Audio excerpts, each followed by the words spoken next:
সুপ্রিয় দর্শক আসসালামু আলাইকুম। দেশ ও প্রবাসে যে যেখানে আছেন আপনাদের প্রত্যেককেই শুভেচ্ছা জানাচ্ছে। আজকে নতুন একটি প্রতিবেদন দেখতেই পাচ্ছেন আমার সামনে একটি আপু আসছে। আপুটা দেখতে শুনতে যেরকম সুন্দর সেরকমই উচলম, বা আসলে কেন আসছে প্রতিবেদনে এত সুন্দরী মেয়ে হয়েও বা কী বলতে চাই চলুন কথা বলেই জানার চেষ্টা করি। আপু আসসালামু আলাইকুম। ওয়ালাইকুম আসসালাম। আপু আপনার নাম কি? আমার নাম সাথী। সাথী। আপু কার জীবনের সাথী হয়েছেন? এখনো কারো জীবনে সাথী হতে পারিনি। কেউ সাথী বানায় নেই, শুধু নামটাই সাথী। কারো সাথী হওয়ার জন্য আসছেন নাকি একা একাই ভালো আছেন?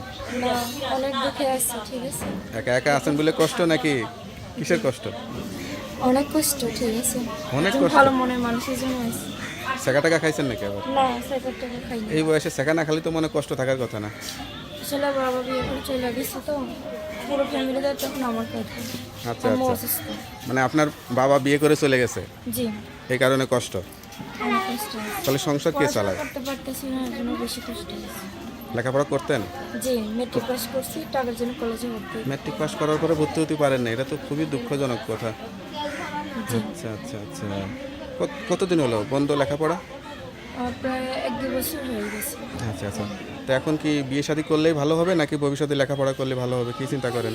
সে যদি আমার পড়াশোনা করে আমি পড়াশোনা করবো, সে যদি বলে যে বিয়ে সাথে করো, সংসার করো, তাহলে আমি রাজি আছি, সমস্যা নেই। মানে সে যা বলবে তাই। যে জীবন সঙ্গী হবে তার কথা মতোই জীবনটা সাজাতে চাচ্ছেন, তাছাড়া এখন আর একা একা কোনো চিন্তা করতেছেন না? না, আমি একজন সুন্দর মনের মানুষ চাই যে আমার কষ্ট দুঃখ বুঝবে, আর পর্দা করে পাঁচটা নামাজ পড়ি, কোরআন শরীফ পড়ি।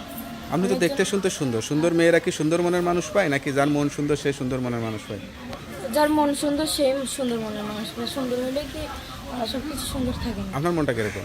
আমার মনটার কথা তো আমি তাই জানি না, কিন্তু সে কথা বলে বুঝতে পারি। কেউ কি আপনার প্রেমে পড়ছে? না, আপনি আমি কারোর পড়ি প্রেমে নাই। পড়ছেন?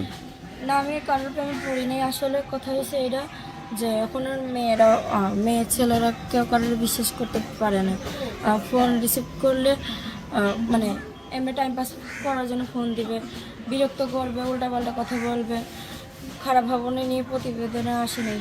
অনেক কষ্ট করে প্রতিবেদন আসছে। ঠিক আছে, পরিবারে যারা আছে এখন তারা কি চিন্তা করতেছে? তারা চিন্তা করবে কি, এখন ফ্যামিলিতে সবাই বলতেছে যে তোমার তো বিয়ের বয়স হয়ে গেছে, তোমার যারা ভালো লাগে তুমি বিয়ে করো, সমস্যা নেই। ছেলেটা সবাই তো বউ হতে চায়, আপনি কিরকম বউ হতে চান? সে যেভাবে বানিয়ে নিবেন সেভাবেই হবে। মানে স্বামীর মনের মতো বউ হতে চান আর কি, স্বামী যেভাবে চাইবে আপনি সেইভাবেই জীবনযাপন করবেন। যাক, তা আপনার কষ্টের কথা শুনে বা আপনাকে দেখে কেউ যদি বিয়ে শাদী করতে চায়, তা সরাসরি আসলে তো চেহারা দেখাবেন নাকি?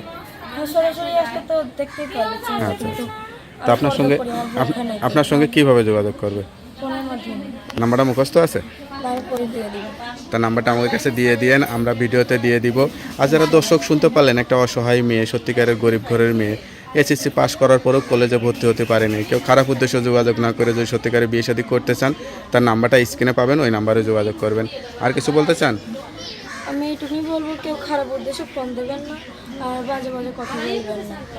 কেউ কারোর ভালোটা দেখতে পারে না। ঠিক আছে, সবাই যে তা না, হাতে 5 আঙ্গুল সমান না। আমি অনেক কষ্ট করে প্রতিবেদনে আসি, আমি একজন ভালো মনের মানুষ চাই।